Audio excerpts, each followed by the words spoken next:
खुदावंद यीशु में सभी की सलामती हो। Praise the Lord. स्वागत आपका यीशु मसीह में। आज हम सीखेंगे आचरण के लिए खरी शिक्षा। दोस्तों, अक्सर हमारी कलीसिया के अंदर बहुत सारी बातें होती हैं बड़े छोटे की, और जो है कि आपको परमेश्वर ने छोटी उम्र में से सेवकाई के लिए खड़ा किया। और बहुत से लोग कहते हैं कि आप की चर्च में बुजुर्ग आते हैं और माताएं बहनें सब आती हैं, और आपको इनको डांटना नहीं चाहिए। सही शिक्षा के साथ आपको इनको गाइड करना चाहिए। आज हम सीखेंगे तीतुस की किताब, उसका 2 अध्याय, उसकी पहली आयत में पढ़कर बताता हूँ। तो चलिए मेरे साथ निकालेंगे तीतुस की किताब, उसका 2 अध्याय, उसकी पहली आयत। पर तू ऐसी बातें कहा कर जो खरे उपदेश के योग्य हो। पर तू ऐसी बात कहा कर जो खरे उपदेश के योग्य हो। तो दोस्तों, यहाँ परमेश्वर का वचन हमें सिखाता है, आपको बोलता है, सेवक को बोलता है खरी बातें जो उनको सिखानी है, और संयम के साथ बैठाकर सहनशीलता के साथ उनको बताना है कि जो खरा उपदेश है उनको दिया कर। परमेश्वर का जो शुद्ध वचन है, मिलावटी नहीं है, उनको परमेश्वर का वचन हमें क्या करना है, सुनाना है। और संयम के साथ, ना कि झिड़क के साथ, या कोई आप उनको ये दिखाएं कि मैं बहुत बड़ा हूँ और पद में भी मैं एक पास्टर हूँ, मैं सबको जो है कि गलत तरीके से डांट कर उनको सिखा सकता हूँ।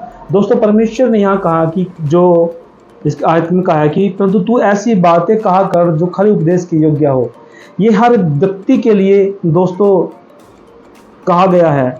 जो परमेश्वर का वचन हम पढ़ते हैं, हर एक व्यक्ति, चाहे वो स्त्री हो पुरुष हो, हर एक सेवक के लिए कहा गया है कि वो उनको खरा उपदेश दिया कर जो उसके योग्य है। और दूसरी आयत में कहता है परमेश्वर का वचन, अर्थात बूढ़े पुरुष सचेत और गंभीर और संयमी हो, और उनका विश्वास और प्रेम धीरज पक्का हो।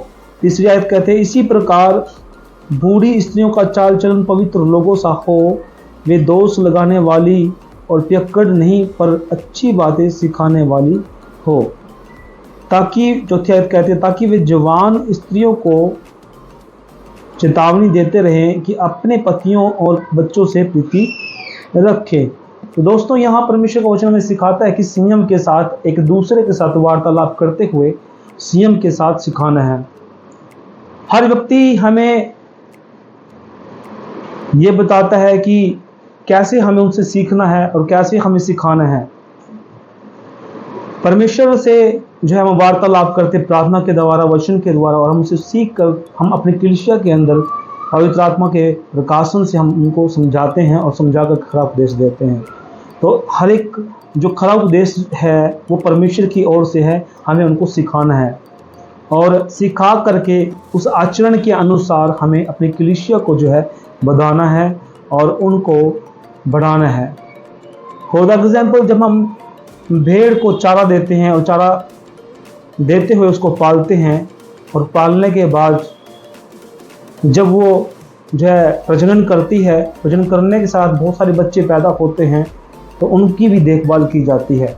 जब हम भेड़ की देखभाल अच्छे तरीके से करेंगे तभी भेड़ बच्चे देगी, और फिर क्या करेगी, प्रजनन करने के साथ साथ दोस्तों उनका भी पालन पोषण करना है। ऐसे हमारी कलीसिया की बढ़ोतरी होती है।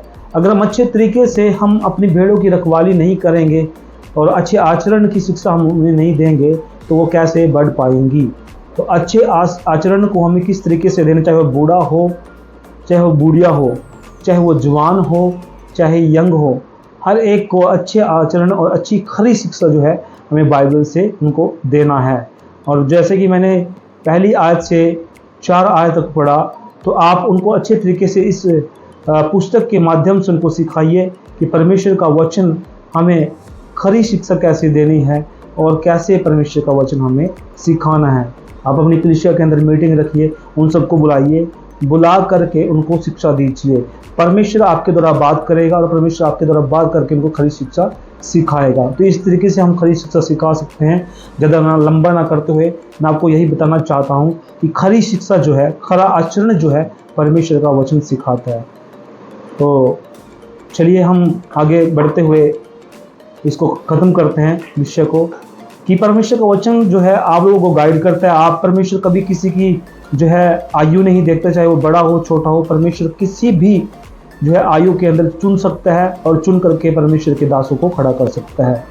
तो आशा है कि आपको समझ में आया होगा। सभी को प्रेज़ द लॉर्ड।